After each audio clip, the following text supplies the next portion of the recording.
हरे कृष्ण, धन्यवाद। तो कार्तिक मास में कई उत्सव हैं। सबसे पहले उत्सव कौन सा आया? शरद पूर्णिमा का उत्सव। और उस दिन महाप्रभु के एक पार्षद श्रील मुरारी गुप्त का तिरुभाव था। तो कई उत्सवों की श्रृंखला में आज एक उत्सव है हमारी परंपरा के बहुत ही विशेष आचार्य श्रील नरोत्तम दास ठाकुर। कितने लोगों ने श्रील नरोत्तम दास ठाकुर का नाम सुना है? उनके अभी आप गुरु वंदना गा रहे थे, हाँ, गुरु वंदना तो आप सबने सुनी। तो उस गुरु वंदना की रचना श्रील नरोत्तम दास ठाकुर ने की है। उनके दो ग्रंथ हैं बहुत विशेष, एक है प्रार्थना और दूसरी है प्रेम भक्ति चंद्रिका। हाँ? हम जितने भी भजन गाते हैं ज़्यादातर दो आचार्यों के हैं, श्रील भक्ति विनोद ठाकुर और श्रील नरोत्तम दास ठाकुर। तो आज उनका तिरुभाव दिवस है, तो उनके जीवन से कुछ चर्चा करेंगे। हाँ, उससे हमें प्रेरणा मिलेगी भक्ति में प्रगति करने की। लेकिन पहले तिरुभाव गीत, ये तिरुभाव गीत जो हम गाएंगे, जियानी लो प्रेरणाधन, कितने लोग जानते हैं तिरुभाव गीत जियानी लो प्रेमाधन? इसकी भी रचना श्री नरोत्तम दास ठाकुर ने ही की। श्री श्री राधा माधव जो की जय, श्री श्री सीताराम लक्ष्मण हनुमान की जय, श्री श्री पंचतत्व की जय, श्रील नरोत्तम दास ठाकुर तिरुभाव तिथि महामहोत्सव की जय। जय अनिलो प्रेमाधन करुणा प्रचुर,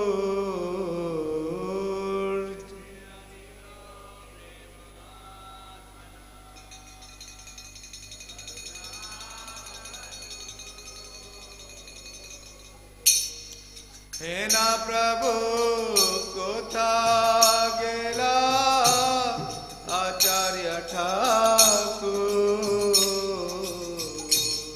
हे ना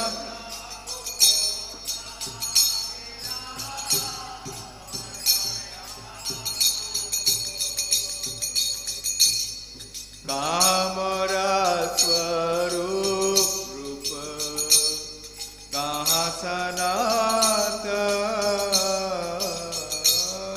काम,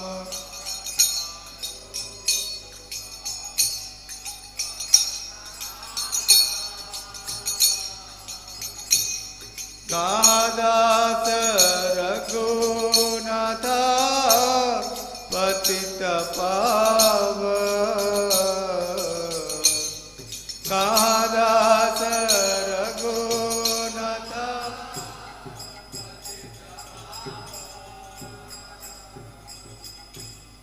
कामरा बट जुग, कहाँ कबीरा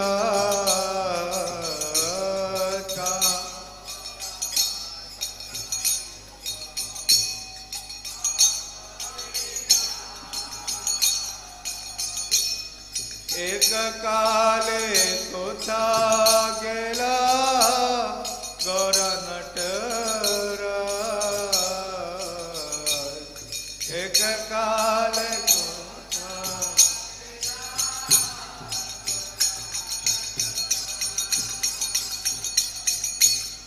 पाषाणे कुटीबो माथा अनले पशिबो,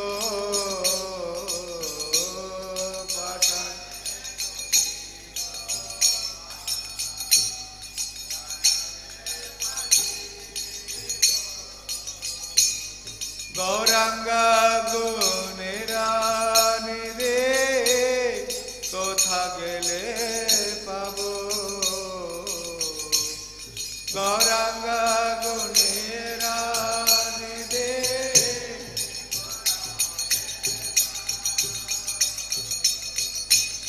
से सब संगीरा संगे जे कैलो बिला,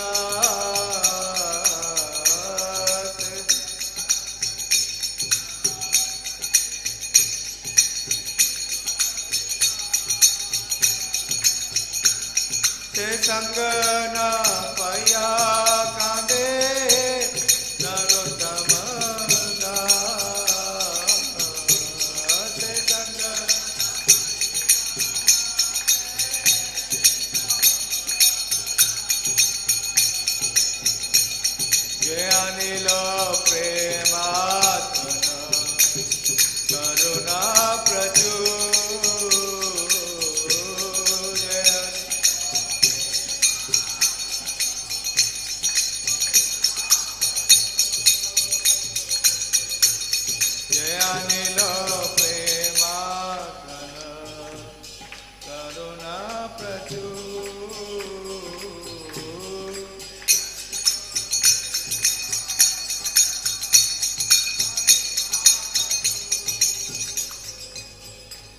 हे ना प्रभु कोथा गेला आचार्य ठाकुर। हे ना प्रभु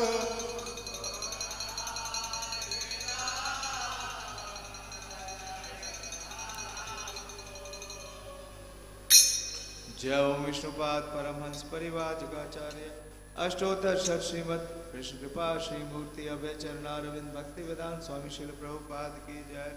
जय ओम विष्णुपाद परमहंस परिवाजकाचार्य अष्टोत्तर षट श्रीमद श्री भक्ति सिद्धांत ठाकुर गोस्वामी महाराज प्रभुपाद की जय। अनंत कोटि वैष्णव वृंद की जय। नामाचार्य श्री हरिदास ठाकुर की जय। प्रेम से कहो श्री कृष्ण चैतन्य प्रभु नित्यानंद श्री अद्वैत गदाधर शिवासादि गौर भक्त वृंद की जय। श्री श्री राधा कृष्ण गोप गोपीनाथ श्याम कुंड राधा कुंड गिरि गोवर्धन की जय। श्री वृंदावन धाम की जय। श्री मथुरा धाम की जय। नवदीप मायापुर धाम की जय। पुरुषोत्तम क्षेत्र जगन्नाथपुरी धाम की जय। गंगा माई की जय। जमुना माई की जय। तुलसी देवी की जय। भक्ति देवी की जय। श्री नरोत्तम दास ठाकुर तिरुभाव तिथि महामहोत्सव की जय। श्री कार्तिक मास महामहोत्सव की जय। निताय गौर Premanandi. All glories to the assembled devotees. All glories to the assembled devotees. All glories to Sri Guru and Gauranga. Hare Krishna. Jayo Jayo Sri Chaitanya Jayo Nityananda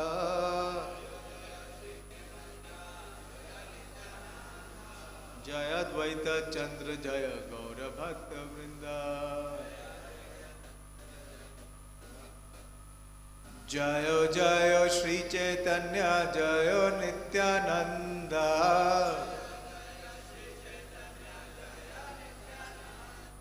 Jaya Advaita Chandra Jaya Gaura Bhakta Vrinda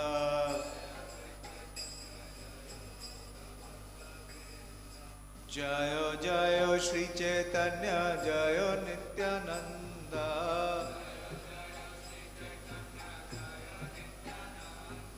Jaya Advaita Chandra Jaya Gaura Bhakta Vrinda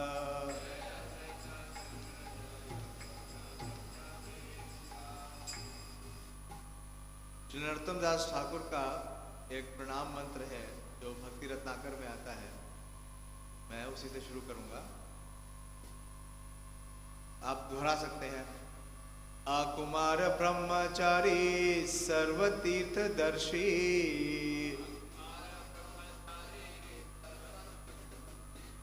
परम भागवतोत्तमा श्री नरोत्तम दास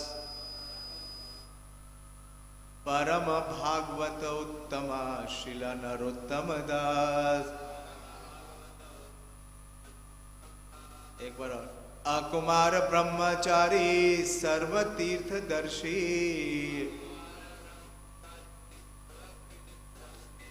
परम भागवतोत्तमा श्रील नरोत्तम दास।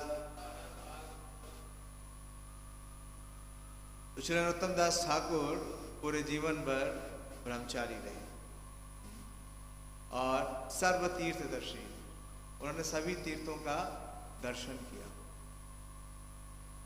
और भागवतों में जितने भी भागवत हैं, अभी प्रभु बोल रहे थे श्रीमद् भागवतम की जय, तो आज भागवत दो प्रकार के हैं, एक है पुस्तक भागवत और दूसरा है व्यक्ति भागवत।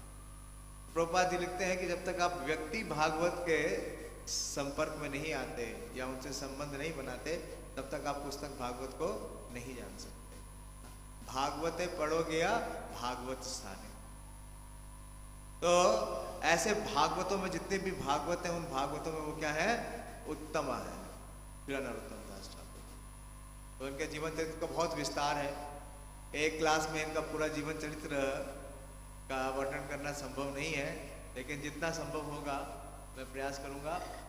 आप सबसे मैं प्रार्थना करता हूं कि आप अपनी कृपा दें, अपना आशीर्वाद दें, विशेष रूप से हिज ग्रेस कृष्णप्रिया प्रभु जी से जो उपस्थित हैं, कि मैं उनके जीवन चरित्र का कुछ वर्णन आपसे कर सकूं जिससे आपको प्रेरणा हो और मेरा पवित्रीकरण हो। ओम अज्ञानतिमिरन्धस्य ज्ञानाञ्जनशलाकया चक्षुरुन्मीलितं येन तस्मै श्री गुरुवे नमः। श्री चैतन्य मनोभीष्टं स्थापितं येन भूतले स्वयं रूप कदा मह्यं ददाति स्वपदान्तिकं वन्देऽहं श्रीगुरो श्रीयुतपदकमलं श्रीगुरून् वैष्णवांश्च श्रीरूपं साग्रजातं सहगण रघुनाथान्वितं तं सजीवं साद्वैतं सावधूतं परिजनसहितं कृष्णचैतन्यदेवं श्रीराधा कृष्णपादा सहगण ललिता श्रीविशाखान्वितांश्च हे कृष्ण करुणा सिंधु दीनबंधु जगत्पते गोपेश गोपिका कांत राधा कांत नमोस्तुते ताप्त कांचन गौरांगी राधे वृंदावनेश्वरी वृषभानुसुते देवी प्रणमामि हरिप्रिये वाञ्छाकल्पतरुभ्यश्च कृपा सिन्धुभ्येव च पतितानां पावनेभ्यो वैष्णवेभ्यो नमो नमः। जय श्री कृष्ण चैतन्य प्रभु नित्यानंद श्री अद्वैत गदाधर शिवासादि गौर भक्त वृंद। हरे कृष्णा कृष्णा कृष्णा हरे हरे हरे राम राम राम हरे हरे। नमो विष्णुपादाय कृष्ण पृष्ठाय भूतले श्रीमते भक्ति वेदांत स्वामिनिति नामिने नमस्ते सारस्वते देवे गौरवाणी प्रचारिणे निर्विशेष शून्यवादी पाश्चात्य देश तारिणे। हरे कृष्ण। तो श्रील नरोत्तम दास ठाकुर एक ऐसा दिव्य आचार्य हैं कि इनकी जो रचनाएं हैं विशेष रूप से भजन के रूप में वो हमारे गौड़ीय वैष्णव जो कृष्णा भावनामृत का जो सिद्धांत है और जो सार है और जो निष्कर्ष है उसे बड़े ही सरल तरीके से अपने गीतों में अपने भजनों में प्रस्तुत करते हैं। श्री प्रभुपाद जी ने कहा कि इनके जितनी भी रचनाएं हैं इनके जितने भी भजन हैं ये वैदिक मंत्रों से वैदिक शास्त्रों से अभिन्न है। और अगर आप श्रीमद् भागवतम देखेंगे जो प्रभुपाद जी ने प्रस्तुत की है श्रीमद् भागवतम उसके प्रस्तावना में श्री प्रभुपाद जी एक बहुत विशेष वर्णन करते हैं। प्रभुपाद जी कई आचार्यों का नाम लिखते हैं, श्रीला वृंदावन दास ठाकुर, कृष्णदास कविराज, श्रीला लोचन दास ठाकुर, श्रीला कवि कर्णापुर और इसी श्रृंखला में वो नाम देते हैं श्रीला नरोत्तम दास ठाकुर का, श्रीला भक्ति विनोद ठाकुर का। और प्रभुपाद जी लिखते हैं कि ये सारे आचार्य बहुत ही विशेष योगदान किया उन्होंने कई ग्रंथ दिए, कई हमें दुर्लभ अपने साक्षात्कार अपने ग्रंथों के रूप में दिया है। और इसको अगर जान लिया जाए तो आप जीवन का जो लक्ष्य है उसे प्राप्त कर सकते हैं। लेकिन एक समस्या है।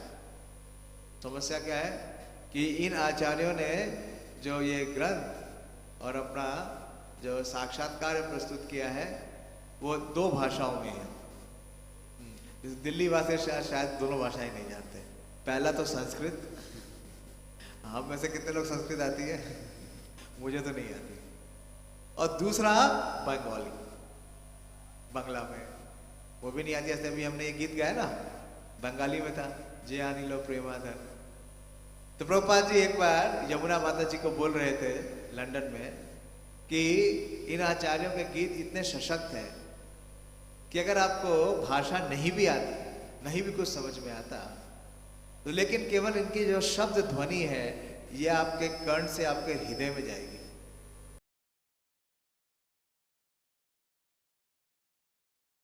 भक्ति का उदय करने का सबसे सरल तरीका है इन आचार्यों के भजन को सुनना या गाना।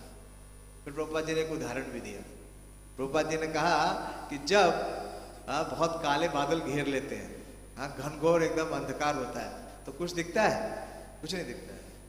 लेकिन अगर उसी समय अगर बिजली चमकती है तो बिजली चमकती है तो उससे क्या होता है? सारा अंधकार का तुरंत ही नाश हो जाता है।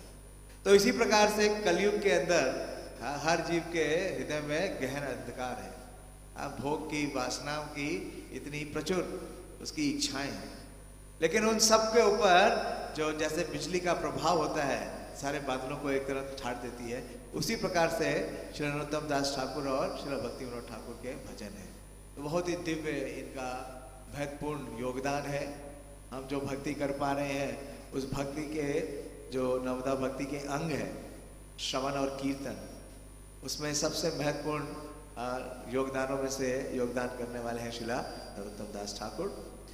तो श्रीला नरोत्तम दास ठाकुर का जीवन चरित्र के बारे में जो हमारे प्रमाणिक ग्रंथ हैं, जैसे श्री चैतन्य चरितामृत या श्री चैतन्य भागवत, इसमें कोई वर्णन नहीं मिलता, आपको कोई वर्णन नहीं मिलेगा, क्योंकि ये महाप्रभु के लगभग अप्रकट होने के समय प्रकट हुए।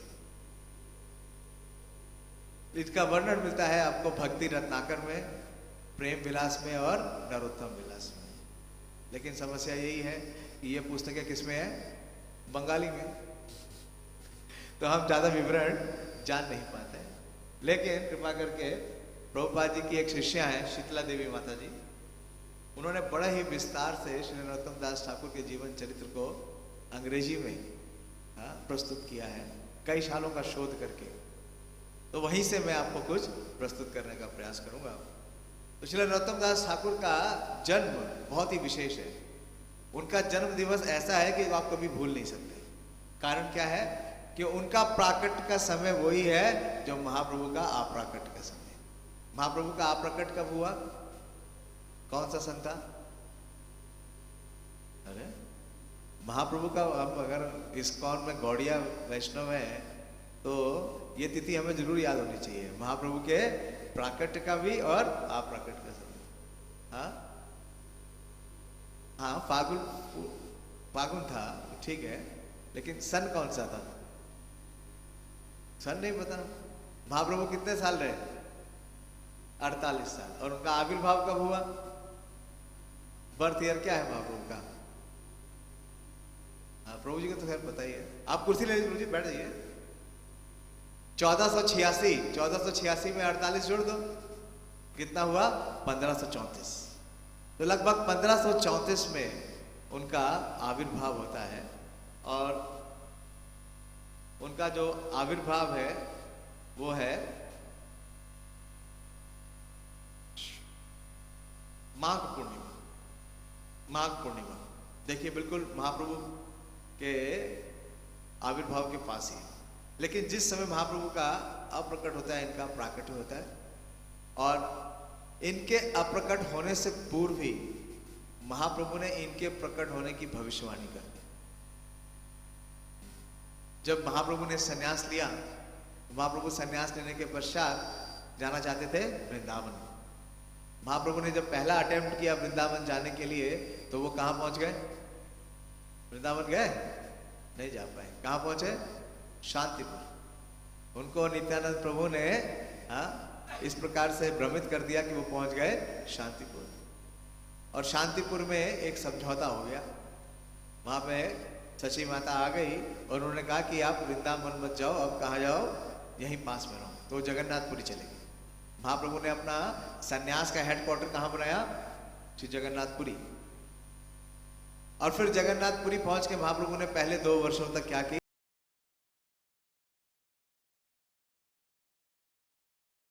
तो वो फिर जाना चाहते थे कहाँ? वृंदावन। उनके हृदय में एक ही विचार था कि मोरा मन वृंदावन, मने मने एक करी जाने। महाप्रभु ने कहा अन्योर मन मन, मोर मन वृंदावन, मने मने एक करी जानी। लेकिन क्या जा पाए? नहीं जा पाए, क्योंकि उनके 2 पार्षद विशेष रूप से श्रील सर्वभौम भट्टाचार्य और रामानंद राय हमेशा उन्हें कुछ ना कुछ इस प्रकार से बोलते रहते थे कि महाप्रभु अभी मत जाइए, अभी आप जाएंगे तो बहुत गर्मी है। वृंदावन में क्या होता है? गर्मी भी ज्यादा है और सर्दी भी ज्यादा है। तो जब गर्मी कम हो जाएगी तब आप जाइएगा। तो जब गर्मी समाप्त हो गई तो क्या हो गई? वर्षा। बोले सन्यासी तो वर्षा में जा ही नहीं सकता, 4 महीने रुकिए। जब 4 महीने या रुक गए तो बोले जब तक आप वृंदावन पहुंचेंगे तब तक बहुत शीत हो जाएगी। तो इस प्रकार से उन्होंने 4 साल तक महाप्रभु को जाने नहीं दिया, कोई ना कोई कारण बनाते रहे। फिर महाप्रभु ने कहा नहीं, अब तो मैं जाऊंगा ही जाऊंगा। और महाप्रभु इस बार भी निकले वृंदावन जाने के लिए, लेकिन वो पहुंच गए कहा, रामकेली। रामकेली पहुंच गए और रामकेली में उन्होंने श्री रूप गोस्वामी, सनातन गोस्वामी का उद्धार किया और उन्हें कहाँ भेज दिया? वृंदावन। स्वयं महाप्रभु नहीं गए, उन्हें आदेश दिया कि तुम जाओ वृंदावन। हाँ, वृंदावन के लिए उन्हें मनोनीत किया। और जब वो उनका उद्धार करके वापस आ रहे थे तो वो आते हैं एक स्थान पे जो कि कन्हाई नटशाला है। कन्हाई नटशाला, और कन्हाई नटशाला के आगे एक रिवर है, नदी है, जिस नदी का नाम है पद्मा नदी। तो महाप्रभु जब चल रहे थे, हाँ आपने वर्णन सुना होगा, विशेष रूप से चैतन्य भागवत में आता है कि जब वो रामकेली से चले तो सनातन गोस्वामी ने उन्हें एक सलाह दी। ध्यान है किसी को? सनातन गोस्वामी ने क्या सलाह दी? कि इतने बड़े लोक लश्कर के साथ आप वृंदावन ना जाए। महाप्रभु के पीछे कितने थे? लाखों लाख अनुयायी थे। उसका बहुत सुंदर वर्णन है चैतन्य भागवत में। इतना वर्णन आता है कि अगर नदी में पैर रखने की जगह नहीं होती तो इतना बड़ा जन समूह था, पूरा जन समुद्र था महाप्रभु के साथ। जब महाप्रभु चल रहे थे, कीर्तन कर रहे थे, तो महाप्रभु के साथ उनके सारे पार्षद, नित्यानंद प्रभु, हरिदास ठाकुर, वक्रेश्वर पंडित, मुकुंद, बहुत सारे सब पार्षद थे और बहुत ही विशेष कीर्तन होता था, उद्दंड कीर्तन। तो अचानक कीर्तन करते करते महाप्रभु पद्मा नदी के जब तट पे आ गए तो महाप्रभु अचानक कीर्तन करना बंद कर देते हैं और बहुत ही गंभीर होकर पद्मा नदी की तरफ लगातार देखते रहते हैं। तो कीर्तन अचानक बंद हो गया तो सारे पार्षद सोचने लगे क्या हुआ, क्यों ऐसा हुआ।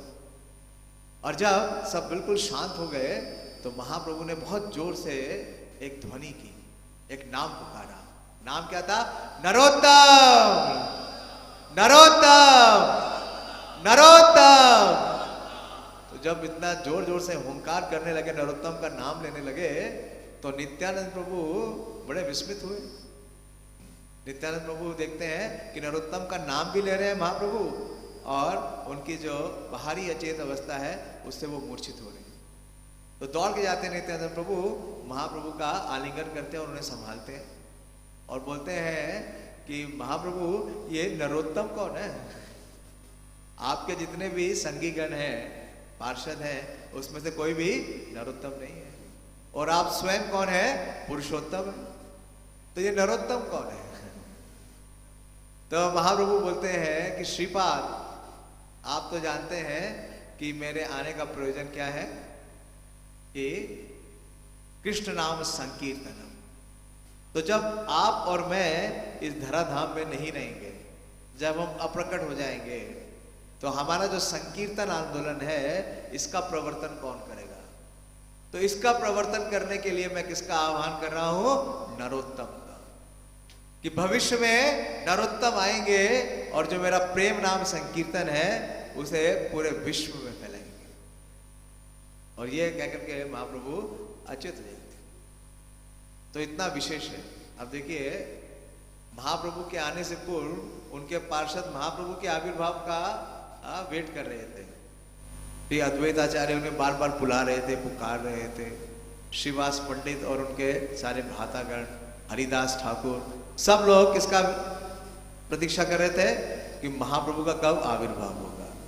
लेकिन श्री नरोत्तम दास ठाकुर ऐसे आचार्य हैं जिनके आविर्भाव के लिए स्वयं चैतन्य महाप्रभु आह्वान कर रहे हैं। तो इतने विशेष आचार्य हैं।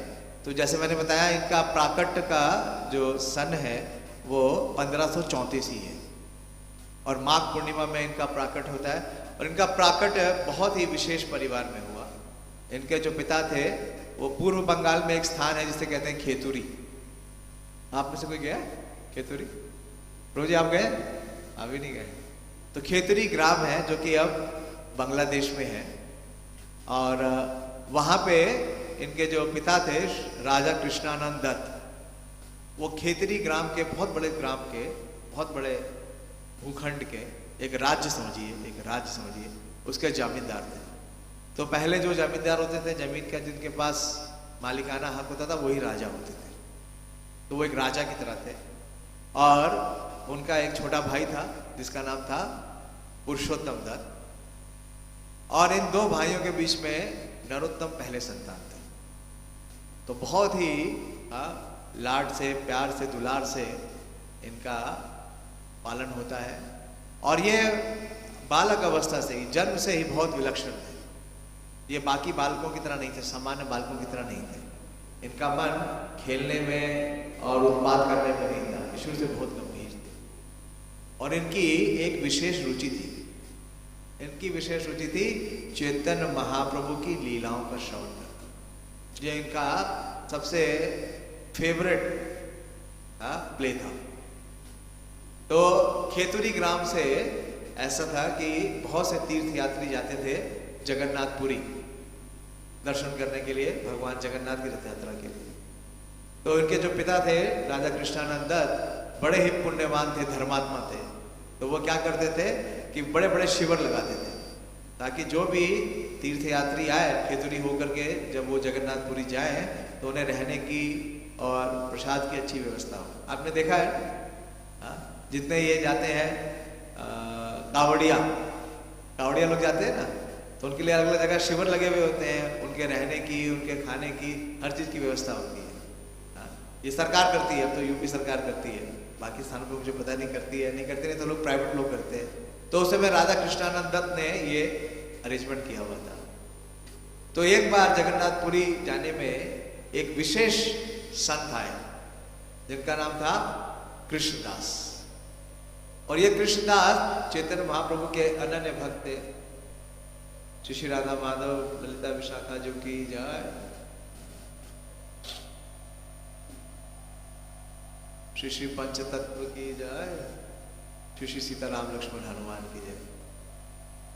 तो जो कृष्णदास थे जब वो आए उस यात्रा में जगन्नाथपुरी जाने के लिए, तो राधा कृष्णानंद दत्त और उनकी भार्या नारायणी देवी और उनका पुत्र, बचपन में उसे नारू कहते थे, नरोत्तम, ये सब गए उनसे श्रवण करने के लिए, उनका आदर करके। तो पहले ये परंपरा थी कि अगर कोई भी साधु या संत आता था या भक्त आता था तो राजा पूरे परिवार के साथ जाके उनका सत्कार करते थे, उन्हें प्रणाम करते थे, उनसे आशीर्वाद लेते थे।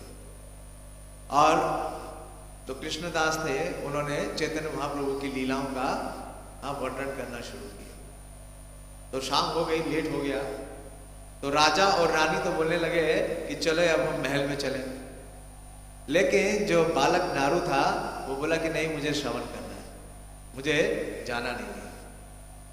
तो राजा ने क्या किया, फिर उन कृष्णदास जी से ये अनुरोध किया कि आप कृपा करके अगले दिन हमारे महल में आए और जो गौर लीला है उसका विवरण सुनाए। तो इस प्रकार से कृष्णदास जो थे वो आने लगे राजा के महल में। और नारू सुबह से लेकर रात तक चैतन्य महाप्रभु की केवल लीलाओं का श्रवण कर, और श्रवण करते करते महाप्रभु के प्रति उसका इतना आकर्षण हो गया कि उसे इस संसार से पूर्ण विरक्ति हो गई।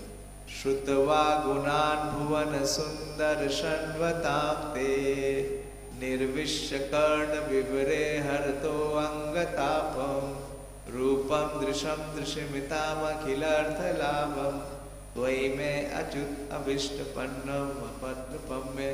तो जिस प्रकार से रुक्मिणी देवी का हम एग्जाम्पल सुनते हैं, रुक्मिणी देवी ने कभी भगवान श्री कृष्ण का दर्शन नहीं किया, लेकिन उनको भगवान के प्रति इतना प्रेम कैसे उदित हुआ? श्रवण से। तो वास्तव में जो भगवत प्रेम है उसकी प्राप्ति का जो साधन है साधना भक्ति में, वो क्या है? श्रवण। श्रवण, तो श्रवण के माध्यम से उनके हृदय में महाप्रभु के लिए इतना आकर्षण हो गया। और ना सिर्फ कृष्णदास केवल महाप्रभु के बारे में बता रहे थे, उनके पार्षदों के बारे में बता रहे थे। एक दिन उन्होंने श्री रूप और सनातन गोस्वामी का चरित्र का वर्णन किया, फिर उन्होंने रघुनाथ दास गोस्वामी के चरित्र का वर्णन किया। तो जितना सुनते नारू, उतना सुनने की उनकी उत्कंठा और बढ़ जाती। ये वास्तव में श्रवण का फल है। अगर आप सही से कृष्ण कथा या गौर कथा सुनेंगे तो श्रवण करते समय हमें ये नहीं लगेगा कि कब बंद हो, हमें ये लगना चाहिए कि ये कभी ना बंद हो। तो इस प्रकार से उनकी रुचि थी। और जब वो सुने कि किस प्रकार से श्रील सनातन गोस्वामी, उन्होंने जो कि प्रधानमंत्री थे नवाब हुसैन शाह के, उन्होंने उसे त्याग दिया और वो भाग के चैतन्य महाप्रभु का संरक्षण प्राप्त करने के लिए आए। किस प्रकार से रघुनाथ दास गोस्वामी उन्होंने अपना घर छोड़ा, तो उनके हृदय में भी यही प्लान आ गया। क्या प्लान आ गया कि वो कब घर से भागेंगे और कब चैतन्य महाप्रभु का उन्हें आश्रय प्राप्त होगा। तो अगले दिन जब कृष्णदास आए तो उन्होंने पूछा कि मैं चैतन्य महाप्रभु को कहाँ मिल सकता हूँ। हाँ, महाप्रभु अभी कहाँ है? वो वृंदावन में है, पुरी में है, या अन्यत्र कहीं यात्रा कर रहे हैं। तो जब ये प्रश्न किया नारू ने, तो कृष्णदास कुछ देर तक मौन रहे और कृष्णदास ने कहा कि महाप्रभु ने अपनी भौम लीला का अंतर्ध्यान कर लिया है, अब आप उनसे मिल नहीं सकते। तो ऐसा सुना तो बहुत बड़ा वज्रपात हुआ हृदय पे नारू के, बहुत ही रोने लगे, उनके आंसुओं की धारा बहने लगी, इतनी धारा बहने लगी, इतने व्याकुल हो गए कि वो संभाल ही नहीं पा रहे थे। उनका एक भजन है ना नरोत्तमदास ठाकुर का, गौरंगा बोलिते होबे पुलक शरीर, हरि हरि बोलिते नयन बवनीरा, गौरंगा बोलिते होबे। तो इतने प्रेम आंसू से दिन रात रोते रहे, रोते रोते इतने व्याकुल हो गए तो उनके माता पिता बहुत ही डर गए और इनके माता पिता ने इनके ऊपर बहुत सख्त पहरा लगाया हुआ था, क्योंकि जब इनका नामकरण हो रहा था तो ज्योतिष आया था, उसने कहा था कि इनको संभाल के रखिएगा, क्योंकि हो सकता है कि ये आपको छोड़ के चले जाए, और विशेष रूप से इनको नदी में मत जाने दीजिएगा, पद्मा नदी में, क्योंकि अगर ये पद्मा नदी में गए तो फिर आपके पास वापस नहीं आएंगे। तो ये मुश्किल से एक पुत्र प्राप्त हुआ राजा को, तो उन्होंने बहुत सारे बॉडीगार्ड लगा रखे थे। हाँ, और बॉडीगार्ड का पहरा इतना सख्त था, वो जानते थे कृष्णानंद दत्त के पूर्व में रघुनाथ दास गोस्वामी छोड़ के भागे, तो पहला एक्सपीरियंस था। तो कई लेयर्स थी उनकी सिक्योरिटी की, तो कहीं जा नहीं सकते थे। अगर वो बोले कि मुझे घर से बाहर जाना है, नहाने जाना है नदी के लिए, तो राजा ने क्या किया, अपने महल में ही उनके लिए एक बड़ा स्विमिंग पूल बना दिया, तो यही ना। लेकिन महाप्रभु का विरह उनके हृदय में इतना तीव्र था, इतना रोते थे, तो एक दिन रात को रोते रोते नित्यानंद प्रभु उनके सामने प्रकट हो गए और नित्यानंद प्रभु ने कहा कि नारू रो मत, रोने की कोई आवश्यकता नहीं है, क्योंकि महाप्रभु ने तुम्हारे लिए अपना जो प्रेम है वो पहले ही तुम्हें प्रदान कर दिया है, और तुम पद्मा नदी में जाओ और पद्मा नदी में स्नान करो तो तुम्हें वो प्रेम प्राप्त हो जाएगा। तो जब नित्यानंद प्रभु का ये आदेश उन्हें प्राप्त हुआ नारू का, तो उस रात वो छत से कूद के भागे, और जो भगवान चाहते हैं उसको कौन रोक सकता है। तो उस दिन जो गार्ड थे वो गार्ड उन्हें पकड़ नहीं पाए, वो पहुंच गए पद्मा नदी में, और जैसे ही पद्मा नदी में पहुंचे तो चैतन्य महाप्रभु ने उनके लिए वहां प्रेम रखा था। नहीं बताया नहीं शायद कि जब महाप्रभु ने पद्मा नदी देखी तो रुके थे ना कीर्तन करते समय, तो महाप्रभु ने अपना प्रेम पद्मा नदी में दे दिया नरोत्तम दास ठाकुर के लिए, और वो प्रेम नित्यानंद प्रभु की कृपा से नरोत्तम दास ठाकुर को प्राप्त हुआ। वास्तव में अगर आप देखें तो जो स्वरूप है शिला नरोत्तम दास ठाकुर का, वो नित्यानंद प्रभु के प्रेम के आवेश का अवतार है, नित्यानंद प्रभु के प्रेम का अवशेष का अवतार है। तो नित्यानंद प्रभु ने उनका मार्गदर्शन किया, नित्यानंद नमस्तुभ्यम परमानंद प्रदाय कली कल्मश नाशाय जानवाय पते नमः। तो नित्यानंद प्रभु ने जब उन्हें कहा तो पद्मा नदी में पहुंच गए, सारा सिक्योरिटी का जितना भी कवर था वो सारा का सारा लैप्स हो गया, सारा फिल हो गया, और जैसे ही पद्मा नदी में वो एंटर करते हैं, पद्मा नदी में उफान आता है और पद्मा देवी वहां उपस्थित हो जाती है। बिल्कुल रात था, रात का था, सवेरे का 3 बजे थे, तो रात ही बोली गई। और जैसे ही नरोत्तम को वो देखती हैं, वो पद्मा नदी अपने मूर्तिमान रूप में प्रकट होती हैं और उन्हें एक स्वर्ण कमल प्रस्तुत करती है, स्वर्ण कमल। और जैसे ही वो स्वर्ण कमल नरोत्तम अपने हाथ में लेते हैं वो स्वर्ण कमल क्या करने लगता है, घूमने लगता है, और घूमते घूमते उस स्वर्ण कमल में से एक स्वर्ण की कांति का एक बालक प्रवेश करता है और नरोत्तम के हृदय में प्रवेश करता है। ये स्वर्ण कमल के रूप में कौन है, चैतन्य महाप्रभु का प्रेम, गौरांग का प्रेम। तो चैतन्य महाप्रभु का प्रेम जैसे उन्हें प्राप्त हुआ, उनके शरीर में पूरा विकार आ गया। वो श्यामल वर्ण के थे, श्यामल वर्ण से उनका वर्ण चेंज हो गया और वो क्या बन गए, गौर वर्ण के बन गए, और जोर जोर से चिल्लाने लगे, गौरांगा गौरांगा नित्यानंद नित्यानंद। और प्रेम के जो आंसू थे उनकी लगातार वर्षा हो रही थी। तो इस प्रकार से उन्हें चैतन्य महाप्रभु का जो प्रेम है वो प्राप्त हुआ। चैतन्य महाप्रभु स्वयं अपना प्रेम नरोत्तम दास ठाकुर के लिए छोड़ के गए थे, और जब प्रेम प्राप्त हुआ तो वो नाचने लगे, कीर्तन करने लगे, गाने लगे। तो इधर इनके माता पिता देखते हैं कि घर से नरोत्तम है नहीं, गायब है। तो बहुत ढूंढते हैं, ढूंढते ढूंढते उन्हें डर था कहाँ ना चला जाए, पद्मा नदी में। तो पद्मा नदी में देखते हैं कि उन्हीं के बालक क्या समान एक बालक है, लेकिन उसका वर्ण चेंज हो गया है। तो दूर से उसकी माता देखती है तो बोलती है ये तो हमारा नारू है। किसी तरीके से उसको पकड़ के घर में लाते हैं, लेकिन अब उनका घर में कोई मन नहीं लगता था। उनकी तीव्र इच्छा क्या थी, वो जान गए थे कि चैतन्य महाप्रभु तो अंतर ध्यान हो गए हैं, लेकिन उनकी बड़ी इच्छा थी कि शिला रूप और सनातन गोस्वामी का संग प्राप्त करें, शिला लोकनाथ गोस्वामी से दीक्षा प्राप्त करें। उनके हृदय में ये भाव था कि वो शिला लोकनाथ गोस्वामी से दीक्षा प्राप्त करें। तो एक बार क्या हुआ कि वहां का एक बड़ा जो मुस्लिम जागीरदार था, उसने राजा कृष्णदत्त को बोला कि आप अपने बेटे को मेरे महल में भेजिए। जैसे जमींदार होते हैं ना, जमींदार के ऊपर जागीरदार होता है। वो मुसलमान शासक थे उस समय, तो जागीरदार कौन था, मुसलमान था। तो मना नहीं कर सकते थे क्योंकि जागीरदार राजा का था। अगर मना करते तो राजा के सैनिक उनके ऊपर कार्रवाई करते।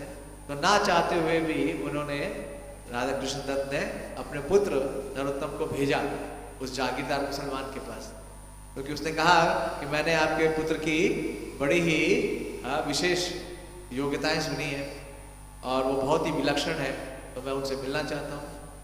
तो जब उस जागीरदार से मिलने के लिए नरोत्तम जा रहे थे सैनिकों के साथ, तो एक दिन रात में उन्हें मौका मिल गया और वो वहां से भागे। 3 रात तक लगातार भागते रहे, 3 दिन और 3 रात लगातार भागते रहे, कहीं रुके नहीं, जंगलों से भाग रहे थे। क्योंकि उन्हें डर क्या था कि एक तो उनके पिता के बॉडीगार्ड तो थे ही, अब तो जागीरदार के सैनिक भी थे। अगर पकड़ लिए गए तो फिर निकलना बहुत मुश्किल होगा। लेकिन 3 दिन के बाद एकदम थक जाते हैं और एक पेड़ से टकरा जाते हैं और अचेत होकर गिर जाते हैं। जब गिर गए उसके बाद जब जागते हैं तो देखते हैं कि चारों तरफ सैनिकों ने घेरा हुआ है। अब क्या करें? तो उन्होंने बड़ा ही सुंदर अपने हृदय का जो भाव है उन सैनिकों को कहा। उन्होंने कहा कि मेरी अवस्था उसी प्रकार से है जिस प्रकार की एक पतिव्रता स्त्री की। अगर पतिव्रता स्त्री है और उसके पति का अगर देहांत हो जाए तो क्या उसका धर्म क्या है? पतिव्रता स्त्री का धर्म क्या है? कि वो अपने पति के साथ सती हो जाए, अगर उसका संतान नहीं है तो। लेकिन उसके परिवार वाले क्या करेंगे? क्या बोलेंगे? जाओ सती हो जाओ? नहीं, तो रोकेंगे ना, रोकेंगे। उसी प्रकार से मेरे जो परिवार वाले हैं वो मेरी आसक्ति में मुझे रोक रहे हैं, लेकिन मेरा जो पति है वो कौन है? वो चैतन्य महाप्रभु है। लिखा है ना, धन मोरा नित्यानंदा, पति मोरा गौरचंद्र। ये सब साक्षात्कार है हमारे आचार्यों के। कहा कि मेरे पति तो कौन है? चैतन्य महाप्रभु, और वो मुझे बुला रहे हैं। तो बताइए मेरा धर्म क्या है? और अगर आप मुझे मेरे धर्म का पालन करने से रोकेंगे तो इसका जो कर्म है वो आप भोगेंगे। जब उन्होंने ये ललकारा सैनिकों को तो सारे सैनिक पीछे हटे। किसी के अंदर साहस नहीं हुआ कि वो नरोत्तम को रोक सके, और वहां से उन्हें लगभग 2 माह लगा। कहां से? खेतुरी से कहां पहुंचे वो? श्रीधाम वृंदावन। लगातार चलते रहे और छुप के चलते, क्योंकि उन्हें डर था अगर सामान्य रास्ते से जाते तो उनके पिता के बॉडीगार्ड या राजा के सैनिक पकड़ लेते, इसलिए जंगलों से छुप छुप के जा रहे थे। इतनी भीषण उन्होंने तपस्या की। केवल 16 वर्ष के थे, 16 वर्ष की आयु के थे। और जब वो मथुरा के पास पहुंचे तो बहुत शरीर शिथिल हो गया और एक बिल्कुल उसमें एनर्जी नहीं थी। तो जब वो थोड़ी सी निद्रा लेते हैं तो देखते हैं कि एक ब्राह्मण आते हैं, और एक ब्राह्मण अपने साथ एक दूध का पात्र लेके आते हैं, और वो दूध का पात्र उन्हें देते हैं और उनके माथे पर हाथ रखते हैं और बोलते हैं कि बालक ये दूध ले लो आप, और ये दूध पीते ही आपकी सारी जो शरीर की थकान है या व्याधि है वो सारी समाप्त हो जाएगी। और उन्हें श्री रूप गोस्वामी और सनातन गोस्वामी का दर्शन होता है। तो इस प्रकार से उन्हें देखिए, पहले किसका दर्शन हुआ? नित्यानंद प्रभु, और फिर श्री रूप और सनातन गोस्वामी का दर्शन होता है। तो इस प्रकार से वो मथुरा तक आते हैं, और जब वो मथुरा आते हैं तो एक ब्राह्मण से मिलते हैं और उनसे पूछ रहे होते हैं कि किस प्रकार से मैं वृंदावन प्रस्थान करूं ताकि मैं श्री रूप और सनातन गोस्वामी का दर्शन कर सकूं। तो जब वो मथुरा तक पहुंच गए, 2 महीने से भी अधिक छुपते हुए, इतना कष्ट पाते हुए, तो वो ब्राह्मण बताते हैं कि श्री रूप गोस्वामी और सनातन गोस्वामी का भी तिरोभाव हो गया, वो इस जगत को छोड़ के चले गए। तो बहुत ही दुखी होते हैं, इतने दुखी होते हैं कि बोलते हैं कि मैं यमुना में अपनी जल समाधि दूं। ये पहले मेरे ही चैतन्य महाप्रभु से मिलन की इच्छा थी, वो पूरी नहीं हुई, इसलिए वो कह रहे हैं जे आनी लो प्रेमाधन करुणा प्रचुर। तो और कहा मोरा स्वरूप रूप, कहा सनातन। तो इतनी वेदना हुई उनके विरह की कि उनकी इच्छा हुई कि वो वहीं अपने प्राण त्याग दें, जल समाधि ले लें यमुना में। लेकिन उन्हें एक आकाशवाणी होती है और बोलते हैं नहीं, आप जाओ वृंदावन, और वृंदावन में आपको श्री जीव गोस्वामी का संरक्षण प्राप्त होगा, और वो जो महाप्रभु का आदेश है और संदेश है उसमें आपको वो प्रशिक्षित करेंगे। तो इस प्रकार से उनको जो प्रेरणा मिली, फिर वो आते हैं वृंदावन, और वृंदावन पे पहुंचते हैं राधा गोविंद देव मंदिर में। राधा गोविंद देव मंदिर मुख्यालय था जहाँ पे श्री जीव गोस्वामी थे, और श्री जीव गोस्वामी उस समय के वैष्णवों के वर्तमान आचार्य थे। श्री जीव गोस्वामी को चैतन्य महाप्रभु ने पहले ही बता दिया था कि नरोत्तम दास ठाकुर आने वाले। नरोत्तम दास ठाकुर के आते ही श्री जीव गोस्वामी बहुत प्रसन्न होते हैं, और उनके रहने की व्यवस्था करते हैं और उनके प्रतिष्ठन की भी व्यवस्था करते हैं। नरोत्तम दास ठाकुर के आने से पूर्व भी 2 और विशेष आचार्य वहां पहुंचे हुए थे। श्रील श्रीनिवास आचार्य जो कि शिष्य हैं श्रील गोपाल भट्ट गोस्वामी के, और श्रील श्यामानंद प्रभु जो कि शिष्य हैं, श्यामानंद प्रभु किसके शिष्य हैं? गौरीदास पंडित, श्रील गौरीदास पंडित।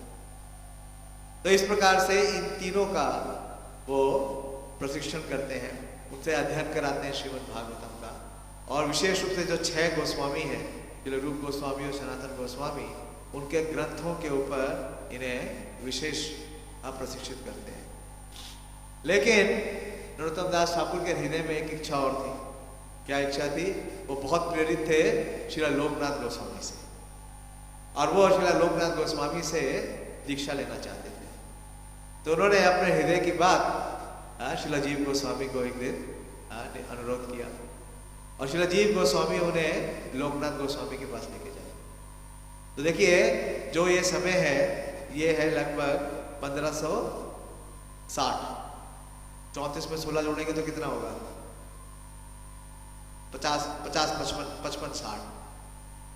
तो लोकनाथ गोस्वामी बिल्कुल ही किसी से मिलते नहीं थे, क्योंकि चैतन्य महाप्रभु के तिरोभाव होने से उनके हृदय में इतनी वेदना थी कि वो बिल्कुल विभक्त वैष्णव हो गए।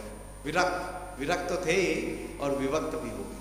विभक्त का मतलब है कि वो किसी से मिलते नहीं थे, वो हर समय अपना भजन और साधना करते थे, किसी सामान्य व्यक्ति से नहीं मिलते थे। अगर आप भगवत गीता पढ़ेंगे तो भगवान 13वें अध्याय में ज्ञान के 20 लक्षण बतलाते हैं। ज्ञान के 20 लक्षण है ना, और कहते हैं कि इसके अलावा जो भी है इस विश्व में, संसार में, वो सब क्या है? अज्ञान है। तो उसमें एक लक्षण बताते हैं, विविक्त देश सेवित्व अरतिर जन संसदी, के विरक्ति होनी चाहिए। और विरक्ति की जो पराकाष्ठा है, वैराग्य की जो पराकाष्ठा है, दोनों चीज, जितना वैराग्य होगा संसार से उतना ही अनुराग होगा कृष्ण में। तो वैराग्य की जो पराकाष्ठा है वो है श्री लोकनाथ गोस्वामी। वो किसी से जन सामान्य से नहीं मिलते थे और अपना भजन करते थे और कुछ भोजन भी नहीं स्वीकार करते, और वहां जाने के किसी की साहस भी नहीं था उनके पास। लेकिन श्रील जीव गोस्वामी क्योंकि आचार्य थे, तो श्रील जीव गोस्वामी नरोत्तम दास ठाकुर को लेके जाते हैं श्रीला लोकनाथ गोस्वामी के पास, और उन्हें निवेदन करते हैं और बोलते हैं कि देखिए, खेतुरी के राजा कृष्णदत्त के पुत्र नरोत्तम आपके दर्शन की अभिलाषी हैं, आए हैं। तो जैसे ही नरोत्तम दास ठाकुर देखते हैं श्री लोकनाथ गोस्वामी को, तुरंत ही दंडवत प्रणाम करते हैं। और जब वो उठ ही रहे थे तो लोकनाथ गोस्वामी बोलते हैं कि हाँ, मुझे पता था कि नरोत्तम आ रहे हैं, क्योंकि चैतन्य महाप्रभु ने मुझे बता दिया था। तो देखिए कितने विशेष है। पहले उनके आने से पूर्व चैतन्य महाप्रभु ने उनके लिए भविष्यवाणी की, और वृंदावन प्रकट होने से पूर्व भी पहले जीव गोस्वामी को और फिर श्रीला लोकनाथ गोस्वामी को उन्होंने कहा। तो इस प्रकार से पहला उनका मिलन होता है। और श्रीला जीव गोस्वामी, उस दिन वर्णन आता है कि उस दिन एकादशी थी, तो श्रीला जीव गोस्वामी उन्हें आमंत्रित करते हैं प्रसाद के लिए लोकनाथ गोस्वामी को। हालांकि लोकनाथ गोस्वामी बिल्कुल बाहर जाते नहीं थे, लेकिन पहली बार लोकनाथ गोस्वामी स्वीकार कर लेते हैं और प्रसाद देते हैं। जब प्रसाद दे रहे होते हैं तो जीव गोस्वामी नरोत्तम दास ठाकुर को भी बोलते हैं कि साथ में प्रसाद लीजिए, लेकिन नरोत्तम दास ठाकुर मना कर देते हैं। तो इस प्रकार से उनका मिलन हुआ श्रीला लोकनाथ गोस्वामी से। और जब उन्होंने उनसे ये प्रार्थना की लोकनाथ गोस्वामी से कि मैं आपसे आपका आश्रय चाहता हूँ, आपसे मैं दीक्षा प्राप्त करना चाहता हूँ, तो लोकनाथ गोस्वामी हंसे और उन्होंने इंकार कर दिया। बोले, तुम्हें मुझसे दीक्षा लेने की क्या जरूरत है? तुम्हें तो स्वयं चैतन्य महाप्रभु ने अपना प्रेम देके दीक्षित कर दिया, तो किसी और से तुम्हें दीक्षा लेने की क्या आवश्यकता है? तो नरोत्तम दास ठाकुर रोने लगे और बोले कि ऐसा मत बोलिए गुरुदेव, हाँ, मुझे अस्वीकार मत करिए, क्योंकि चैतन्य महाप्रभु ने स्वयं अपनी लीला से ये स्थापित किया है कि किसी को भी सिद्धि प्राप्त करने के लिए क्या चाहिए? गुरु का आश्रय चाहिए। देखिए, महाप्रभु ने एक सिद्धांत दिया है, बहुत ही गहरा सिद्धांत है, कि कृष्ण भक्ति जन्म मूल होए साधु संग। कृष्ण भक्ति का जो जन्म है, उसका मूल, उसका जो रूट है, वो क्या है? साधु संग। और लेकिन सेकंड लाइन बहुत ही गहरी है, बोलते हैं कृष्ण प्रेम जन्मे तेनो पुनः मुख्य अंग।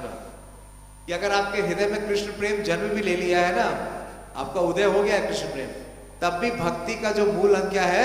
वो है साधु संग। और इसके प्रमाणित कौन करता है?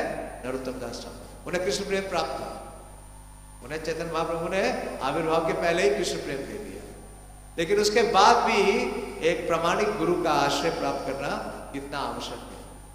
तो ये कह के नरोत्तम दास ठाकुर रोने लगे।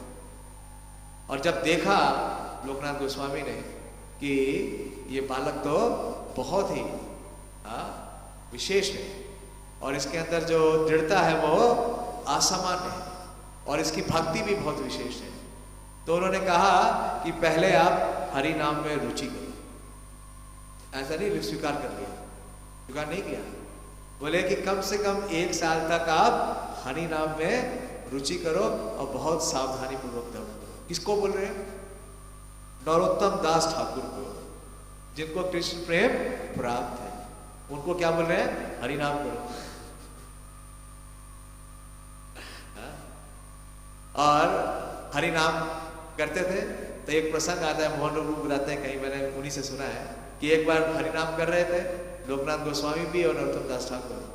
तो हरिनाम करते हुए एक यात्री आ गया आश्रम में लोकनाथ गोस्वामी के।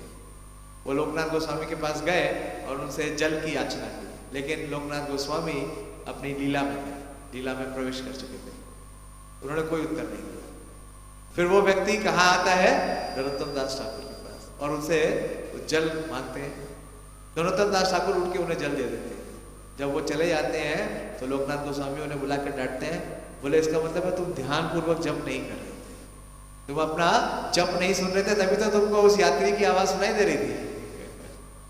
तो इस प्रकार से 1 साल तक बड़ी कड़ी परीक्षा लेते हैं। तो जब ऐसा देखते हैं लोकनाथ गोस्वामी का ऐसा मतलब वो लेने में इंटरेस्टेड नहीं है दीक्षा देने में, तो ये जीव गोस्वामी के पास जाते हैं और बोलते हैं कि कुछ सेवा कर सकूं मैं, हाँ तो हो सकता है वो मुझे अपना शिष्य स्वीकार करे। तो बड़ा खतरनाक है, किसी से भी पर्सनल सेवा लेंगे ना, ये भी सिद्धांत है, अगर किसी की पर्सनल सेवा लेंगे तो उसकी रिक्वेस्ट स्वीकार करनी पड़ेगी, मेरा पास स्वीकार नहीं कर सकते। तो उन्होंने देखा कि मेरे जो गुरुदेव है वो तो बहुत विरक्त है, कुछ खाते भी नहीं है, सोने के लिए भी कोई बेड नहीं है, जो पत्तियां गिरती हैं उसके ऊपर सो जाते हैं, गंगा का जल पी लेते हैं, तो मैं कि क्या सेवा करूं, क्या सेवा करूं।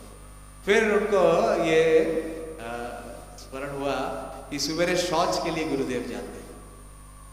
तो आप जानते हैं कि उन्होंने क्या किया कि जो शौच का स्थान था, जब लोकनाथ गोस्वामी शौच करके आते थे तो उस स्थान को साफ करते थे।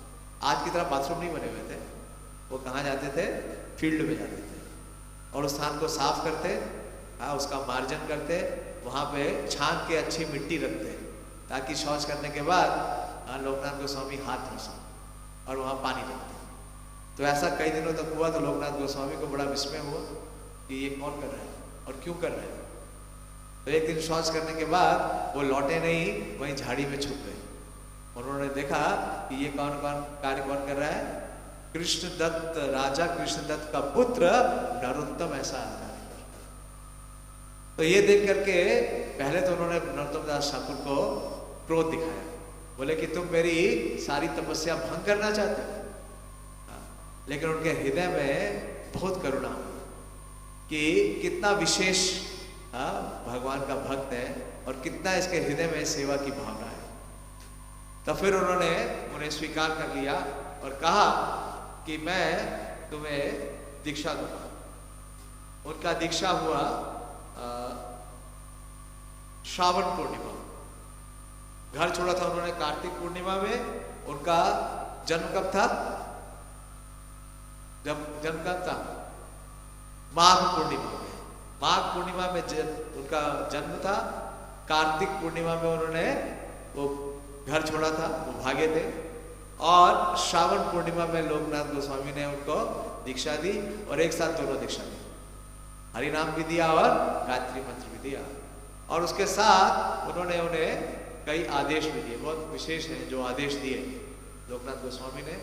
उन्होंने कहा कि भगवान का नाम भगवान से अभिन्न है, ये बात का हमेशा ध्यान रखना, और अपनी साधना हमेशा सुदृढ़ रखना, और कृष्ण का जो चरण कमल है उसे प्राप्त करने के लिए आप पूरा प्रयत्न करना।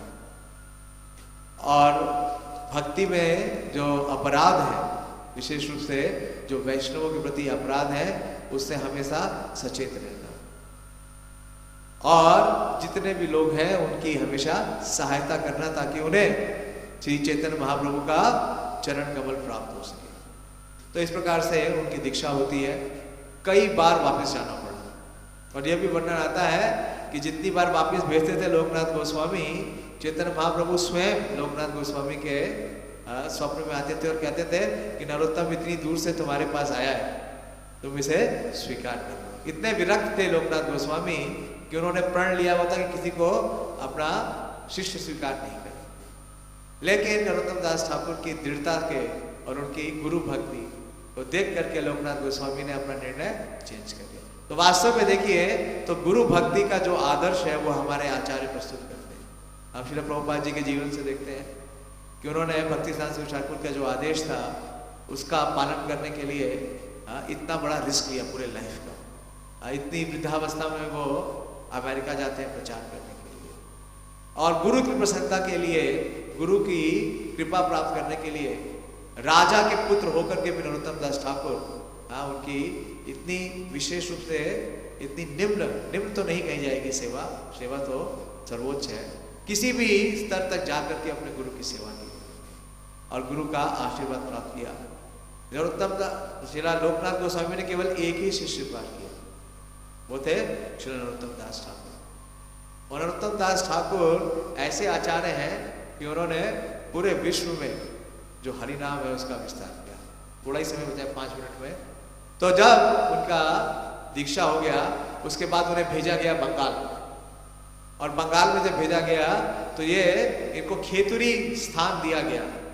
फिर लोकनाथ गोस्वामी ने कहा कि खेतुरी में ही जाके आप प्रचार करिए। तो बड़ा अच्छा था। खेतुरी के तो राजा के पुत्र थे, वापस आ गए, राजमहल में रहे नहीं। हमारी संप्रदाय का पहला ब्रह्मचारी आश्रम शिला नरोत्तम दास ठाकुर ने स्थापित किया। खेतरी में जो राजमहल है उससे 2 किलोमीटर दूर इन्होंने अपना आश्रम बनाया, क्योंकि ये क्या है, अकुमार ब्रह्मचारी। तो हम सब ब्रह्मचारियों के लिए इन्होंने आदर्श स्थापित किया। घर में नहीं गए, माता पिता के साथ नहीं रहे, वो अकुमार ब्रह्मचारी है। और वहां से उन्होंने प्रचार करना शुरू किया। इनका प्रचार इतना प्रखर था, इनके साथ श्री श्रीनिवास आचार्य के शिष्य श्री रामचंद्र कविराज भी थे। रामचंद्र संग मांगे नरोत्तम दास है ना, तो उनके बड़े अच्छे मित्र थे। और ये दोनों जब प्रचार करने लगे तो वहां के जितने भी, सबसे पहले इन्होंने 2 ब्रह्मचारियों को भक्त बनाया। वहां पे एक शाक्त थे, शिवानंद सेन, शिवानंद ब्राह्मण थे शिवानंद। उनके पुत्र थे 2, रामकृष्ण और हरिराम। और वो क्या कर रहे थे कि एक बकरे को और एक भैंस को लेके जा रहे थे बलि के लिए। तो उन दोनों को इन्होंने प्रीच किया और समझाया कि जो बलि का जो प्रथा है वो कलयुग के लिए नहीं है। कलयुग के लिए जो परफेक्शन है, हरे नाम हरे नाम एवं केवलम। और शास्त्रों से बहुत सारे प्रमाण दिए और उन दोनों को कन्विंस कर लिया और अपने ब्रह्मचारी आश्रम में ले गए। वो दोनों ब्रह्मचारी हो गए और अपने माता पिता के पास लौटे नहीं। तो ये जो इनके पिता थे शिवानंद, उन्होंने इन्हें बुलवाया और कहा कि तुम किसके चक्कर में पड़ गए हो, क्योंकि वो ब्राह्मण थे और उस समय जाति का जो प्रभाव है बहुत ज्यादा था। अभी भी है, अभी भी सो कॉल्ड जो ब्राह्मण जाति के लोग हैं वो समझते हैं कि वो बाकियों से श्रेष्ठ है और बाकी सब उनसे निम्न है।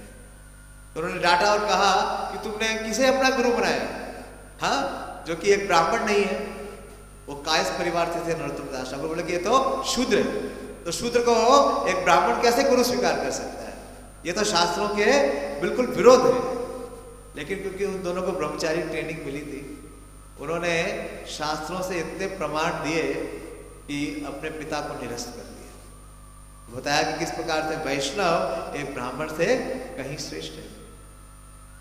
तो जब उसके पिता पराजित हो गए तो इतनी जल्दी से छोड़ा नहीं उन्होंने उस स्थान के जितने भी ब्राह्मण थे उन सबको एकत्रित किया और कहा कि मेरे पुत्रों से क्या करो, शास्त्रार्थ करो। और जब उनके पुत्रों ने उन सभी ब्राह्मणों को भी निरस्त कर दिया तो श्री नरोत्तम दास ठाकुर का जो नाम है वो प्रचारित होने लगा। तो वहां पे और भी जो ब्राह्मण थे वो भी सब आने लगे। और वहां पे एक ब्राह्मण थे जिनका नाम था विशेष रूप से गंगा नारायण चक्रवर्ती, बहुत ही बड़े पंडित थे। तो ये रामकृष्ण और हरिराम उनसे एक दिन मिलते हैं और उन्हें बताते हैं वैष्णव आचार्य श्री नरोत्तम दास ठाकुर के बारे में, और उनसे श्री गंगा नारायण चक्रवर्ती का संपर्क कराते हैं। तो गंगा नारायण चक्रवर्ती के कई प्रश्न थे और उन सभी प्रश्नों का नरोत्तम दास ठाकुर इतना सुंदर उत्तर देते हैं कि गंगा नारायण चक्रवर्ती भी नरोत्तम दास ठाकुर के शिष्य बन जाते हैं। तो जब ऐसा हुआ तो पूरे खेतरी में हड़कंप हो गया।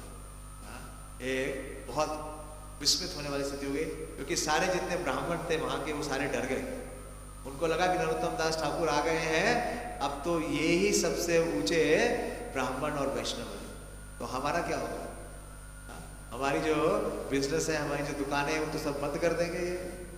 तो वो सारे के सारे मिलकर के जाते हैं राजा के पास।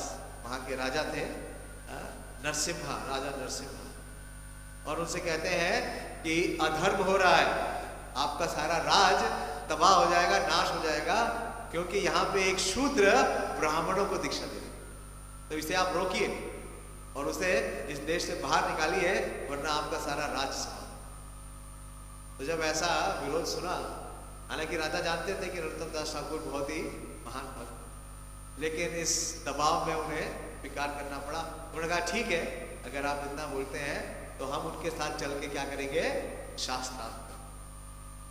और वहां पे एक बहुत बड़े स्कॉलर थे जिनका नाम था रूप नारायण सरस्वती, कि वो उनके साथ शास्त्रार्थ करेंगे, रूप नारायण शास्त्रार्थ। और अगर आपने नरोत्तम दास ठाकुर को हरा दिया तो उनको ब्राह्मणों को दीक्षा देने के लिए बंद करना। तो जब ये पूरा राजा का लश्कर जाता है वहां उस स्थान पे जहां नरोत्तम दास ठाकुर थे, तो गंगा नारायण चक्रवर्ती जो कि उनके पहले शिष्य बन गए थे वो, और रामचंद्र कविराज, ये दोनों शहर के बाहर ही गंगा के पास दो दुकान लगाते हैं। एक बन जाता है पान वाला और दूसरा बन जाता है मिट्टी के बर्तन बेचने वाला। और जब ये सारे ब्राह्मणों का पूरा लश्कर आता है वहां पे गांव में, तो पहले वो कुछ सामान ब्राह्मण लोग क्या करते हैं ना, वो अपने ही हाथ से बनाते, खुद ही पकाते हैं, खुद ही खाते, कुछ ऐसे ब्राह्मण हो। अब तो कह रहा था कोई ब्राह्मण ही नहीं, तो ब्राह्मण होना ही बड़ा मुश्किल। तो वो मिट्टी के बर्तन लेने गए, तो देखते हैं क्या कि मिट्टी के बर्तन वाला उनसे संस्कृत में बात कर रहा है। फिर ब्राह्मण लोग पान भी खाते हैं, तो पान खाने गए तो देखे कि पान वाला भी संस्कृत में बात कर रहा है। बोले ये क्या है, कौन सा संस्थान है? तो बोले कि ये विशेष स्थान है क्योंकि इस स्थान के आचार्य कौन है, और उन ब्राह्मणों को, उन पंडितों को पूरी तरह परास्त कर। और राजा को जब ये बात पता चलती है तो राजा कहता है कि जब तुम नरोत्तम दास ठाकुर के शिष्य से हार गए तो नरोत्तम दास ने क्या शास्त्र। और रूप नारायण सरस्वती को उस दिन दुर्गा देवी का वो उपासक था, दुर्गा देवी दर्शन देती हैं और बोलती है कि तुम जाके नरोत्तम दास ठाकुर का आश्रय सुनो, नहीं तो तुम्हारा नाश हो। तो इस प्रकार से श्री नरोत्तम दास ठाकुर की भक्ति का प्रभाव पूरे खेतरी में फैल गया, पूरे बंगाल प्रांत में फैल गया। और जब वो कीर्तन करते थे तो उनका कीर्तन इतना विशेष होता था कि चैतन्य महाप्रभु स्वयं अवतरित होकर नाच। उन्होंने पहला गौर पूर्णिमा का जो उत्सव है, खेतरी में बहुत बड़ा गौर पूर्णिमा उत्सव उन्होंने प्रायोजित किया। और अभी तक लगभग 500 साल हो गए हैं, इतना बड़ा उत्सव गौड़ीय वैष्णव इतिहास में।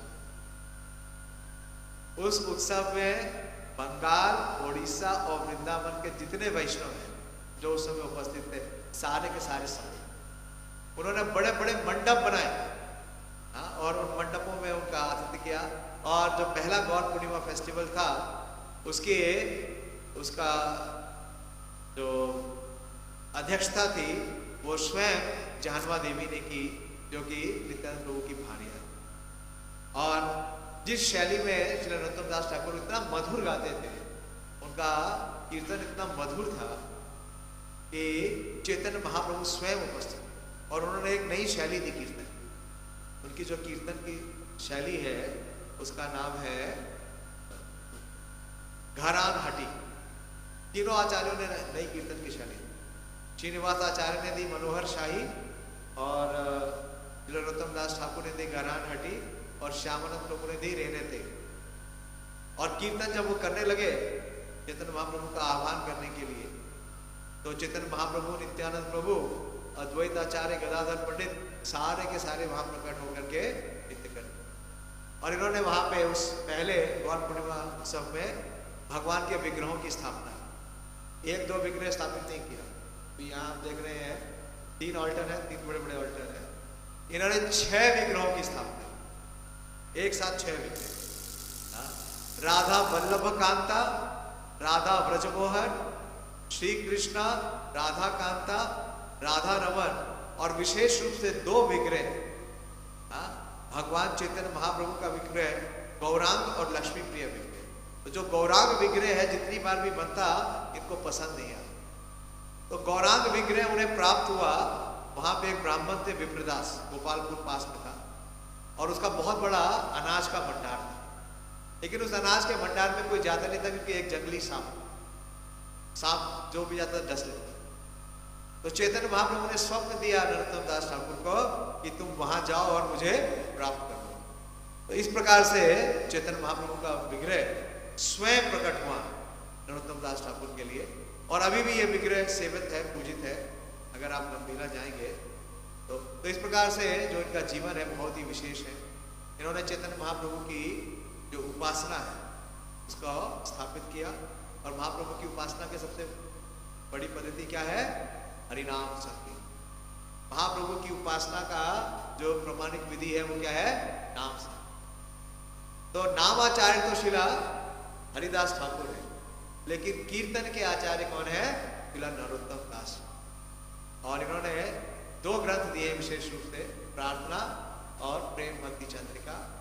तो शिला गौर किशोर दास बाबा जी महाराज जो शिला भक्ति ठाकुर के दीक्षा गुरु है, वो कहते थे कि अगर आपके पास 4 आना है ना, अगर आपके पास 4 पैसे हैं तो आप कृष्ण प्रेम प्राप्त कर सकते। कैसे?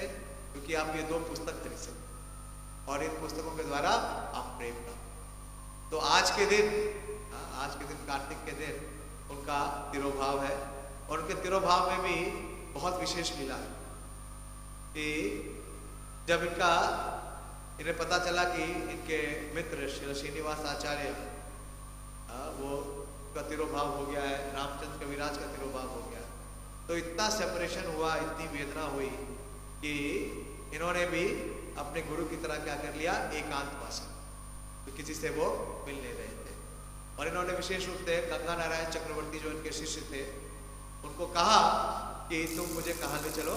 गंगा के समीप ले चलो। स्थान था जिसका नाम था गंभीरा, और वहां पे जाते हैं और वहां पे वो समाधि लगा।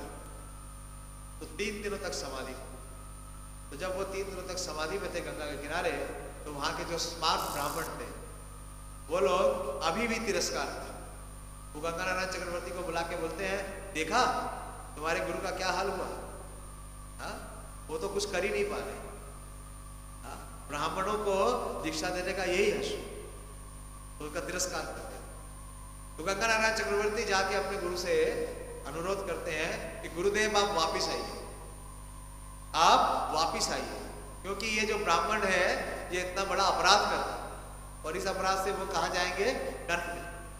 तो ऐसा वर्णन आता है कि अपने शिष्य की पुकार पर जिला नरोत्तम दास ठाकुर वापिस आते हैं, उन्हें दर्शन देते हैं, और फिर जब दोबारा वो आज के दिन जो उनका तिरोभाव हुआ, वो गंगा में स्नान कर रहे थे, और जब वो गंगा में स्नान कर रहे थे तो उनका शरीर दुग्ध में परिवर्तित हो गया और उन्होंने वहीं पे जल समाधि।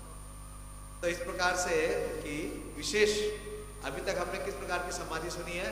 पुष्प समाधि या केश समाधि भी है। जब आप कहाँ जाते हैं? महाप्रभु ने संन्यास कहाँ लिया था? कटवा। तो कटवा में केश समाधि। जब आप उस स्थान पे जाएंगे ना, तो वहां पे चैतन्य महाप्रभु की केश समाधि है, पुष्प समाधि है, और दंत समाधि भी है। श्री गदाधर पंडित की दंत समाधि है, लेकिन श्री नरोत्तम दास ठाकुर की कौन सी समाधि है? दुग्ध समाधि है। तो आज के दिन उनका तिरोभाव हुआ। तो ऐसा विशेष आचार्य श्री नरोत्तम दास ठाकुर, और उनके जीवन से हमें कई शिक्षाएं मिलती हैं। विशेष रूप से सबसे बड़ी शिक्षा ये मिलती है कि अपने गुरु का आश्रय प्राप्त करना कितना अनिवार्य है, और गुरु की आज्ञा का पालन करने के लिए उन्होंने सारे संसार को पूरी तरीके से त्याग दिया। और गुरु भक्ति और कृष्ण भक्ति, गौरांग भक्ति के वो प्रतीक है, और उनके जो भजन है उनको हम गाएंगे तो हमारे हृदय में भी भगवान की भक्ति का श्री नरोत्तम दास ठाकुर तिरुभाव तिथि महामहोत्सव की जय। श्रील प्रभुपाद की जय। पिताई गौर प्रेमानंदी। हरि हरि बोल। हरे। थोड़ा समय ऊपर हो गया, इसके लिए क्षमा चाहता हूँ। हरे कृष्ण। हाँ, समाधि कब है? पद्मा नदी जैसा वर्णन आया है शास्त्रों में कि ये इंडिया और बांग्लादेश के बॉर्डर के पास है। हाँ, अब लुप्त है या पता नहीं मुझे कि अभी प्रकट है या लुप्त हो गई। तो जो स्थान है का खेतुरी, वो तो निश्चित रूप से बांग्लादेश में है, क्योंकि इंद्रदुम्न महाराज अपने लेक्चर्स में बताते हैं, वो गए थे। उन्होंने तो ये भी बताया कि वो जो गौरांग महाप्रभु का वो स्वर्ण विग्रह है जो स्वयं प्रकट हुआ था, उन्होंने उसका भी दर्शन किया, उस विग्रह को उठाया भी। वो पूर्वी बांग्लादेश में ही है, मतलब जो आज का बांग्लादेश है वहां पे है। हरे कृष्ण। बॉर्डर ही सुना है मैंने, अभी उधर जाके पता चलेगा क्या है। अगर उत्सुकता होगी जाएंगे। कई बार जो भक्त हैं, कई सारे भक्त हैं जो मायापुर जब जाते हैं तो वो जाते हैं बांग्लादेश। परम पूज्य जयप्रदा स्वामी महाराज कई बार सफारी कराते थे बांग्लादेश, तो वो स्थानों पर जाते हैं जहाँ जहाँ आचार्यों का आविर्भाव हुआ है। कभी आपको, हमें भी कभी अगर मौका मिले, हमारे हृदय में इच्छा नहीं है ना, अगर इच्छा प्रबल होगी तो जरूर संभव हो जाएगा। ठीक है। हरे कृष्ण। धन्यवाद। हाँ,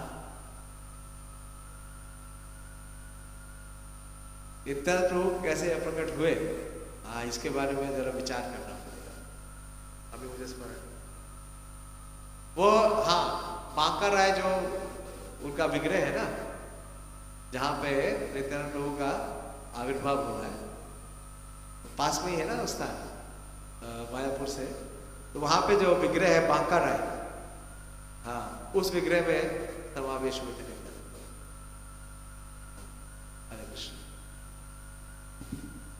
इसका ये बुक का नाम the glorious life of Shri Narottam Das Thakur, मिलती है बुक शॉप में।